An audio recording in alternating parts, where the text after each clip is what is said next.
Hello class 7 students, कैसे हैं आप सब। I hope you are fine. तो जैसे कि हम स्टार्टिंग के लेक्चर में हमारा चैप्टर 3 की हमने स्टार्टिंग कर दी थी। क्या है हमारे चैप्टर 3 का नाम?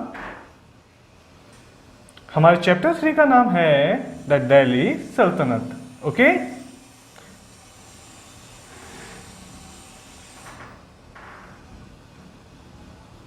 तो चलिए देखते हैं हमने इसमें क्या क्या देखा था। हमने देखा था कुतुबुद्दीन ऐबक के बारे में, हमने देखा था इसमें इल्तुतमिश के बारे में, बलबन के बारे में। दो डायनेस्टी हमने कवर करी। कौन कौन सी डायनेस्टी जो हमने कवर की? वो थी Khilji dynasty and slave dynasty. तो चलिए अब उससे आगे हम करेंगे। तो जो नई डायनेस्टी थी जो स्टार्ट हुई थी उसका नाम था तुगलक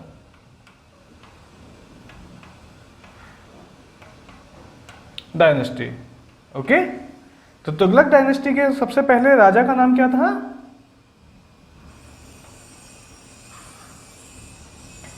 घियासुद्दीन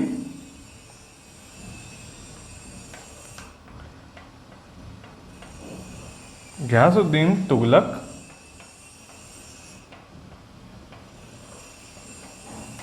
शाह।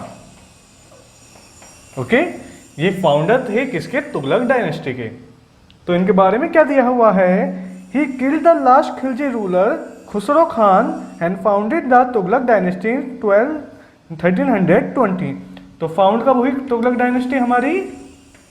फाउंड हुई हमारी 1320 में, जब घियासुद्दीन तुगलक ने जो अलाउद्दीन खिलजी के एक लौते बेटे बचे हुए थे खुसरो शाह, उन्हें मार दिया और उनकी जगह राजा बन गए। He was an efficient ruler and statesman, a good administrator and was able to establish peace in his territory. इनके बारे में अच्छी चीज़ें क्या कही गई हैं कि बहुत ही ज़्यादा अच्छे एडमिनिस्ट्रेटर थे, एक अच्छे रूलर थे और साथ में ही ये अपनी टेरिटरी में शांति बनाए रखे हुए थे। The famous Tughlaqabad fort in Delhi was constructed by him, but he died in 1225 and was succeeded by his son Muhammad bin Tughlaq. एक फेमस फोर्ट जो इन्होंने बनवाया तुगलक घियासुद्दीन तुगलक ने, उसका नाम है तुगलकाबाद।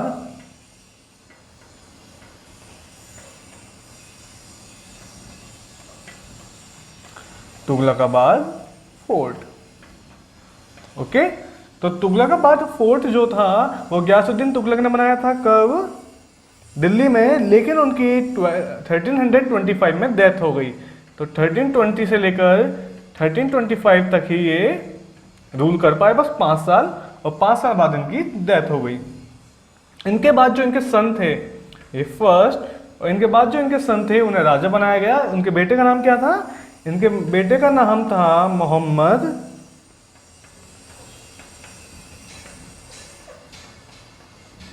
बिन तुगलक। अगर आप ध्यान से देखेंगे तो जो भी हमारी तुगलक डायनेस्टी थी या मुगल थे, ये मेनली कहाँ रूल करते थे? ये रूल करते थे हमारे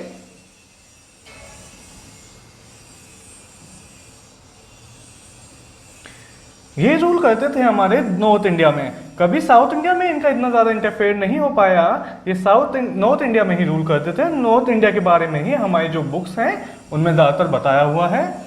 तो मोहम्मद बिन तुगलक जो बेटे थे घियासुद्दीन तुगलक के, उनके डेथ के बाद राजा बने। He was also known as prince Fakhr Malik Jauna Khan and Ulugh Khan. 3 नाम इनके दिए हुए हैं। तो मोहम्मद बिन तुगलक के और भी नाम दिए हुए हैं। क्या क्या? Jauna Khan, Ulugh Khan and prince Fakhr Malik. Okay, Muhammad Tughlaq was a scholar, was in logic, philosophy, mathematics, astronomy and physical science. उन्हें कितनी सारी नॉलेज थी हम देख सकते हैं। उन्हें नॉलेज थी मेडिसिन की, उन्हें नॉलेज थी डायलेटिक की, फिजिकल साइंस की, मैथमेटिक्स उनकी अच्छी थी, फिलोसफी उनकी अच्छी थी। ही was also a calligrapher. Calligrapher आपने एक वर्ड देखा यहाँ, कैलीग्राफर। तो कैलीग्राफर कौन होते हैं? कैलीग्राफर वो होते हैं जिनकी बहुत ज़्यादा अच्छी हैंड राइटिंग होती है। Good hand writing. ओके, आगे हम देखेंगे Muhammad bin Tughlaq is known for his active interest in experimenting with coinage. Muhammad bin Tughlaq को किस लिए जाना जाता है? क्योंकि वो एक्सपेरिमेंट करने से कभी डरते नहीं थे। इसके बाद he memorized himself and his activity through his coinage and produced more gold coin than his predecessor। मतलब जैसे भी जो भी उनके मोहम्मद तुगलक से पहले तुगलक डायनेस्टी में गयासुद्दीन तुगलक थे, खिलजी थे, खिलजी से पहले स्लेव डायनेस्टी थी, तो वो सब जो थे उनके कंपैरिजन में अगर देखें तो सबसे ज़्यादा गोल्ड कॉइन हमारे मोहम्मद बिन तुगलक के टाइम पे ही बने थे। इनकी कुछ चीज़ें दी हुई हैं, जैसे पहली चीज़ जो सबसे पहली चीज़ इन्होंने करी थी, आप फिगर में देखेंगे मोहम्मद बिन तुगलक के टाइम पर एक गोल्ड के सिक्के कैसे होते थे। तो इनके कुछ एक्सपेरिमेंट हमें दिए हुए हैं। पहला एक्सपेरिमेंट है इनका जो इन्होंने किया था वो था हैवी टैक्सेस। अब आपको पता है कि अगर कोई नदी का किनारा है तो वहां पे एग्रीकल्चर अच्छा होगा। हिंदी में उसे बोलते हैं दुआब। दुआब मतलब दो नदियों से घिरा हुआ कोई भी इलाका। फॉर एग्जाम्पल यहाँ कोई नदी बह रही है, यहाँ कोई नदी बह रही है, तो बीच का जो इलाका होगा एग्रीकल्चर के लिए बहुत ज़्यादा अच्छा होगा। इसी वजह से इस एरिया को क्या बोला जाता है? दुआब। ओके, तो इन्होंने क्या सोचा कि जो दुआब का एरिया है वहाँ तो एग्रीकल्चर अच्छा होता है, तो चलिए यहाँ पे टैक्स बढ़ा देते हैं क्योंकि लोग दे सकते थे। लेकिन इनकी जो टाइमिंग थी वो बहुत ज़्यादा गलत थी, क्योंकि जब इन्होंने हैवी टैक्सेस लगाए तो उसी टाइम पर सूखा पड़ गया इंडिया में, इस एरिया में, जिस वजह से लोग टैक्सेस नहीं दे पाए और इनकी ये चीज़ फेल हो गई। जैसा आप देखेंगे, he was full of caprice while a famine had begun, he imposed heavy taxes on the people of Doab. The poor section, being unable to bear the burden, was severely punished. Many took a flight in the hills and jungle, but even then they were not spared, and his soldiers used to chase them and kill them with beast. Okay? जो tax नहीं दे पाए थे उन्हें मार दिया गया। इसके बाद जो इन्होंने सेकंड चीज करी वो थी ट्रांसफर ऑफ कैपिटल। जैसा मैंने आपको बताया कि दिल्ली में रहते हुए जो इनका मेन किंगडम था वो नॉर्थ इंडिया बन चुका था, तो मोहम्मद बिन तुगलक ने सोचा कि अगर मैं इंडिया का मैप फॉर एग्जांपल हम देखें, अगर दिल्ली यहाँ है तो उन्होंने सोचा क्यों ना मैं यहाँ जाके राज करूं, इससे मैं नीचे का भी सही से संभाल पाऊंगा, इससे मैं ऊपर का भी सही से संभाल पाऊंगा। तो ये इनकी प्लानिंग थी, प्लानिंग बिल्कुल सही थी, गलत नहीं थी। लेकिन इन्होंने गलती कहाँ करी, चलिए देखते हैं। द सुल्तान ने resolve to remove his capital from Delhi to Devgiri. कहाँ शिफ्ट करी इन्होंने? दिल्ली से देवगिरी। ओके, अब he did not want merely the official to move down the new side, but instead that the entire population of Delhi must move to Devgiri। इनकी गलती क्या थी? इन्होंने सोचा कि मैं खाली खुद नहीं जाता दिल्ली, मैं पूरे दिल्ली के लोगों को ही देवगिरी ले जाता हूँ। और वो रास्ता उस टाइम पे, ये रास्ता बहुत ज़्यादा लंबा था, जब आधे लोग जाते हुए रास्ते में ही मर गए। और जब इसी टाइम पे दिल्ली को क्या बोलने जाने लगा? दिल्ली को उस टाइम पे बोलते थे घोस्ट सिटी। दैट मीन्स उस टाइम पे बिल्कुल भूतों जैसा वहां हो गया था। वहां लोग इतने कम बचे थे कि वहां पे आप लोगों को गिन सकते थे आराम से जाके। यही चीज इनकी गलती थी। पहले ये गए देवगिरी, फिर वहां का पानी इन्हें सूट नहीं करा, वहां पे देखा इन्होंने वहां पे सही से रह नहीं सकते, क्योंकि दिल्ली के पास तो यमुना नदी है पर देवगिरी के पास कुछ भी नहीं था। तो इसलिए फिर उन्होंने सोचा क्यों ना अब हम वापस चलें।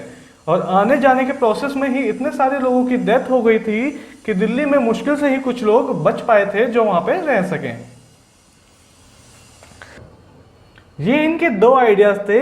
इनका एक और आइडिया था जिसे बोलते हैं एक्सपेरिमेंट ऑफ कॉपर करेंसी। अब आपको पता है कि हमेशा से ही कॉपर जो होता था वो सस्ता होता था गोल्ड से।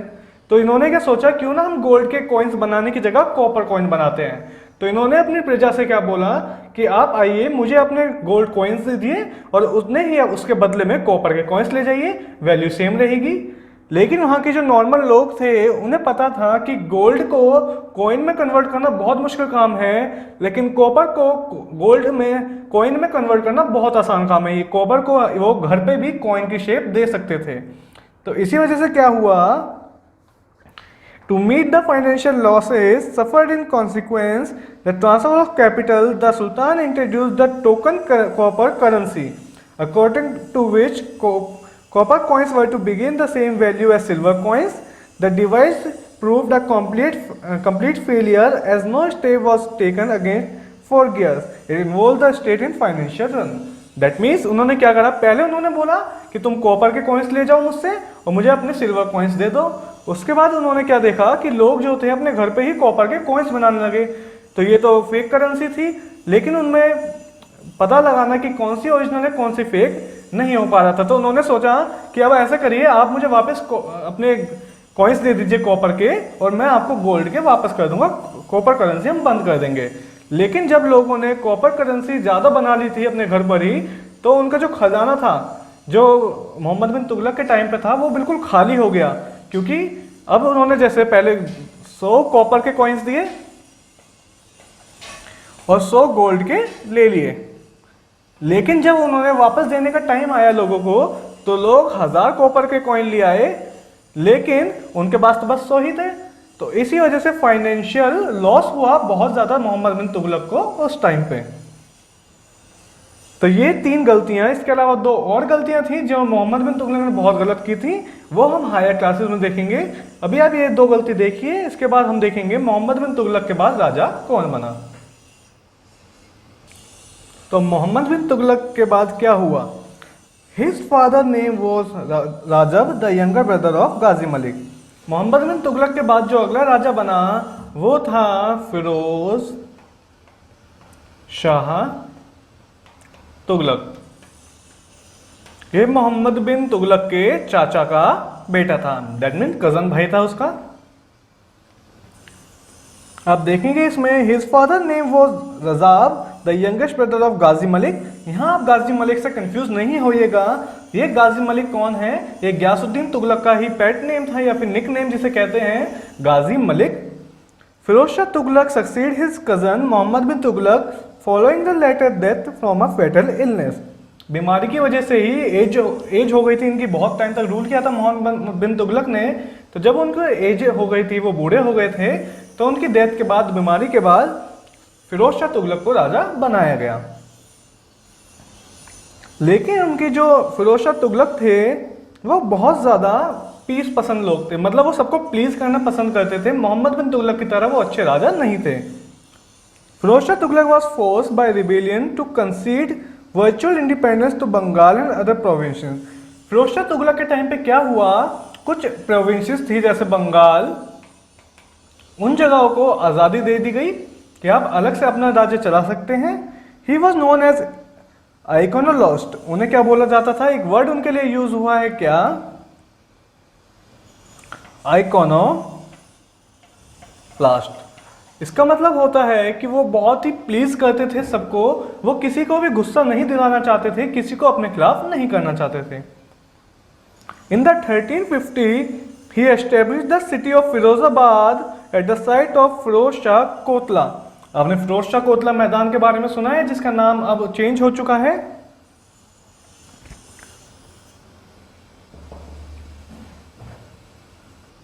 तो फिरोज शाह स्टेडियम था जिसका नाम अब अरुण जेटली स्टेडियम कर दिया गया है, आपको पता होगा। तो वही उस एरिया को ही क्या बोला जाता था, फिरोजाबाद। तो फिरोज शाह तुगलक ने क्या बसाया, फिरोजाबाद इन्होंने ही बसाया था। इन्होंने एक और सिटी बसाई थी जिसका नाम है जौनपुर, और जौनपुर इन्होंने बसाई थी अपने भाई की याद में, क्योंकि आपको पता है मोहम्मद बिन तुगलक का नाम क्या था, जौनबाद। इसी वजह से इन्होंने उसके नाम पे अपने भाई की याद में जौनपुर की स्थापना की थी। इसके बाद आप देखेंगे most of the cities was destroyed on subsequent ruler is building and rescued the spoil of building material. Firoz Shah Tughlaq के टाइम पे बहुत सी जो बिल्डिंग्स थी पुरानी उन्हें तोड़कर दोबारा से बनाया गया। जैसा आपने सुना होगा मंदिरों को मस्जिद में कन्वर्ट किया गया। फिरोज शाह तुगलक के टाइम पे वो चीज़ सबसे ज़्यादा हुई। उसके अलावा Firoz bullion and copper coins were so popular that they continue to be struck long after his death was potassium dot specially from Delhi. That means उसके जो कॉपर कॉइन्स थे उसके टाइम पर वो इतने ज़्यादा पॉपुलर हुए कि वो उसके डेथ के बाद भी बहुत साल तक चलते रहे। अब आप देखेंगे फिरोज शाह तुगलक आराम से राज कर रहा था, कोई दिक्कत नहीं थी। तो उसके बाद क्या हुआ, उसके बाद इंडिया में आया तैमूर। इन्वेजन का मतलब मैं आपको बता चुका हूं, इन्वेजन का मतलब होता है हमला। तो तैमूर ने करा इंडिया पे हमला। अब तैमूर कौन था? Timur was the founder of Timurid dynasty and the ruler of Samarkand in Central Asia. Central Asia का एक रूलर था Timur. He invaded India in 1398। 1398 में इसने इंडिया पर हमला किया। He gave a sharp blow to Tughlaq rule. He attacked Delhi and ordered a general massacre and ruined the city of Delhi. He took away the wealth of India to Central Asia. इसके बारे में important क्या है कि तैमूर ने इतनी बुरी तरह से दिल्ली को लूटा था कि ऐसा बोला जाता है कि दिल्ली में एक भी इंसान, एक भी मेल पर्सन, कोई भी जिंदा नहीं बचा था तैमूर ने जब हमला किया था दिल्ली पर। और जितना भी उसने लूटा था वो सब अपनी जगह वापस ले गया था। तो तैमूर के इन्वेशन की वजह से तुगलक डायनेस्टी जो थी वो खत्म हो गई। और तैमूर का दो भाइयों ने साथ दिया था, सैयद ब्रदर्स, उनकी ही डायनेस्टी आगे चालू हुई। तैमूर तो चला गया था लौट के, पर तैमूर ने उनसे बोला कि तुम यहाँ राज करो। तो वो कौन थे? उनका नाम था सैयद ब्रदर्स, जिसे हम सैयद डायनेस्टी के नाम से भी जानते हैं। ओके, तो तैमूर का इन्वेजन इतना ज़्यादा खतरनाक था कि उसने एक पूरी डायनेस्टी ख़त्म कर दी। और उसके बाद जो डायनेस्टी आई सैयद डायनेस्टी, उसके सबसे पहले राजा का नाम क्या था, जिसे हम सुल्तान बोल सकते हैं, सैयद खिज्र